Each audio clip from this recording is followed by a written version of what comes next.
What is up, you guys? This is JP coming at you with another fitness video. First things first, for anything fitness related, head on over to jpfitnesspro.com. If you guys want in-person training, if you guys want training programs, that's the best place to get them. My training programs are going to be dropping July 1st, 2020. That's July 1st of this year. So make a mental note, mark it on your calendars. They're going to be programs for powerlifting and for hypertrophy. So if you guys want one of those, just remember they're dropping July 1st of this year. All right, today's video is on helping you guys decide when you should train to failure. Training to failure is a very popular topic, with passionate people on both sides of the spectrum. You know, in one group you have very, dedicated people to training to failure. They think, you need to train to failure.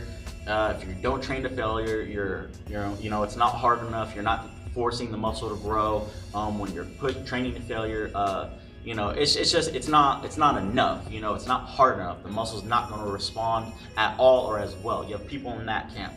The other side, you have people who are very pro, kind of like on this side, it's almost like this side has two halves too. You have the people who are, you should never train to failure, ever. And then you have another portion of this side saying that the majority of time you shouldn't train to failure, but training to failure has its place, which is the group that I fall into, and it's the group that science pretty much leans to.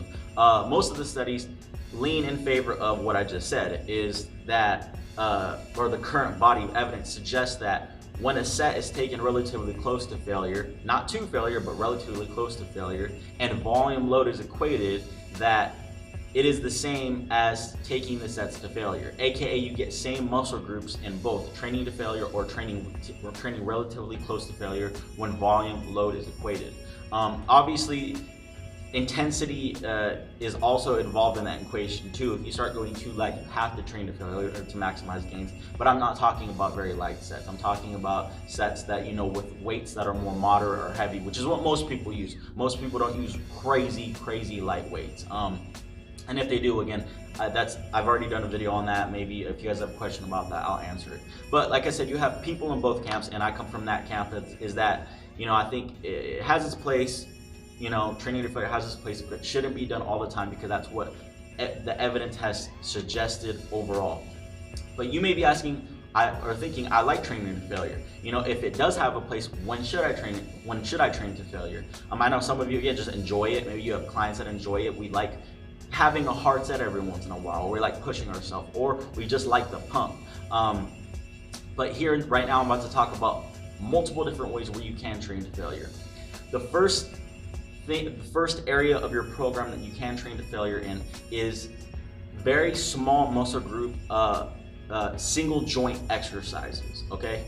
When it comes to exercises like leg abductions, bicep curls, tricep extensions, lateral raises, all these single joint exercises that involve small muscle groups and low amounts of skill are good places where you can train to failure. The training to failure is low risk in these scenarios. And the problems with training to failure in general are going to come down to recovery, and it's going to come down to injury prevention. Obviously, in these single joint, small muscle group, low skill exercises, you can train to failure because it's safe. Again, it's not multi-joint. There's not many places where you can have error or have fault in your form. A bicep curl, again, it's just a bicep curl. It's not very hard to execute. It's not a lot of muscle groups involved. Whereas like a deadlift, for example, you don't want to purposely program, 8 to 12 rep sets on deadlift to failure with a weight that makes you, go to failure in that rep range. There are a lot of areas of your body that can give out during the deadlift. Your low back can give out. Any of your spinal erectors could give out. You could tear a bicep. You could tear a hamstring. There's so many things that could go wrong. It's just a slip disc, all types of things. If you're taking deadlift sets, especially if they're higher ups, constantly to failure, it's bad. So that's one area. If you like training to failure, you can, and because they're smaller muscle groups, that you can push them a little bit more. So that's one area where you don't have to. You can still see great progress taking it relatively close to failure. But I would argue that in those exercises, you're probably missing out if you're not implementing training to failure, because those muscle groups can't have that. So that's area number one where training to failure is a good idea. The second area that I think that you can implement failure training or training to failure is the last set of an exercise, just the last set. So again, I don't like doing this, but if you're someone who likes or wants to train to failure on deadlift sometimes, you might have a form failure. So for example, on deadlift, you say, okay, I'm gonna, on my last set only of deadlifts, because I wouldn't do it on every set, on my last set, I'm gonna train until, you know, I see any fault in my form, or any significant fault in my form of deadlift, and I'm gonna do as many reps until I see something like that. Maybe the instant you start to feel, okay, I can't keep my back straight, you're done, or you can't keep your form. So the last set of a deadlift. I personally, I don't like doing deadlifts to failure. Now there are points where I get close, or I might fail a rep, which is technically failure, but I'm talking about higher rep sets. So the last set of exercise you can do with deadlifts. For a squat, same thing. The last set is a good place to do that, because think about it, you're done with that exercise. And if your program is structured where the biggest, toughest exercises are at the beginning, it should be. Your squats at the beginning, your deadlifts are at the beginning of a different day, your bench press or overhead press at the beginning, or whatever exercises you're doing. Doing the last set of that exercise, you're done with the big one. Maybe you could take an extra rest after that, but if you just want to take those last sets to failure, that might be a good intensifier or a way to get more volume in, just doing the last sets. Another good reason about doing it on the last set of the exercise, let's just say you have 4 sets of squats, you do it on the 4th set, you go take that set to failure and only that set. If you try to go to failure on the 1st set, all 3 of these sets are gonna be feeling the fatigue from the squats from this failure set. So if you're taking all of these, pretty hard, relatively close to failure, but not to failure, which is what you should be doing, and you take this last set to failure, you're not going to be interfering with these other 3 sets. And if someone else says that, you're probably thinking, well, what about the next exercise? The next exercise, they're different. They're slightly different muscle groups. Between exercises, it's kind of like the work is shifted a little bit. Different momo arms, it's just different.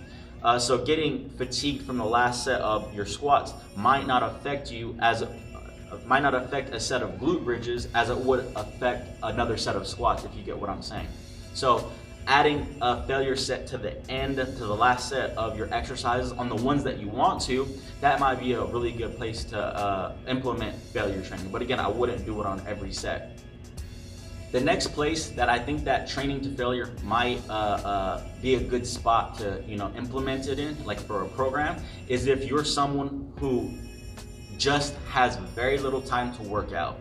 Let's just say you're someone who you're only working out twice per week, and you have very short workouts, and you're like, okay, well, if you take most of your sets not to failure, I mean, there are many advanced techniques you can do. This is why this is also kind of like an iffy one, but it's definitely still somewhere you can do it, is if you have no time to work out and your workouts are really short. If you're only doing, let's just say you only have time to do 2 sets of back squats, as long as you're making sure your form's in check, taking it to form failure might be a good idea if you want. That's somewhere we want to implement it at. Because then your workouts are so short that taking it to failure, remember, like I said earlier, is that recovery is a big aspect of training to failure. If you train to failure on a bunch of sets, you're not going to be able to recover well from it, if at all. So if you have very little sets, though, let's just say, again, you're someone who's busy, you have kids, you have a job, you got a bunch of hobbies you're doing. You want to work out, you want to stay strong, you want to gain muscle, but you only have a little bit of time to work out. Training to failure might be a good idea there. The only thing is you have to just keep in mind that there still are some exercises that training to failure you just might still not want to go. Deadlifts, for example. Squats are a little bit different. You might be able to extend what exercises you can since you're doing so little, but you got to keep that in mind. But that might be another place that you could implement it, is if you only got so much time, hey, if I can't work out long, I want to work out harder. I want it to be more intense effort-wise. That's a good rationale there too, but again, you just got to be careful of that form. The final place where you can, and this one I would say you should, this is actually should, or you're leaving gains on the table, which I talked about this before, is if you're using really light loads. If you're training, above 30 reps to 30 rep sets, you should be training to failure. Obviously, with exception, if you're injured or something, you shouldn't. But if you're a healthy individual, you're acclimated to working out, if you're doing high rep sets and you're trying to maximize hypertrophy, the science is very clear on this, you should train to failure. If you're doing high rep sets and you're stopping shy from failure, 5 reps away from failure, 6, 7 reps away from failure. You're leaving gains on the table without a doubt. You need to train to failure. So that's pretty much it. If you're doing high rep sets, you got to do that. I mean, again, if you don't like that and you're doing high rep sets, you could be leaving gains on the table. You could say you don't care, but if you want max gains, you're gonna do that. All right, those are 4 different places that you guys can implement failure training. If you like training to failure, if you like getting a pump, if you like pushing yourself, try to take some of those sets, some of those ideas, implement failure training in there. I highly recommend, if you're doing regular sized workouts with a regular amount of sets, I just strongly recommend you don't take every single set to failure, especially on exercises like deadlift. But if you implement the failure training intelligently, you can still recover well from your workouts, and you can make sure that you prevent injury if you're choosing where to use it wisely. If you guys have any questions, comments, leave them down below. I'll see you guys in the next video. Peace.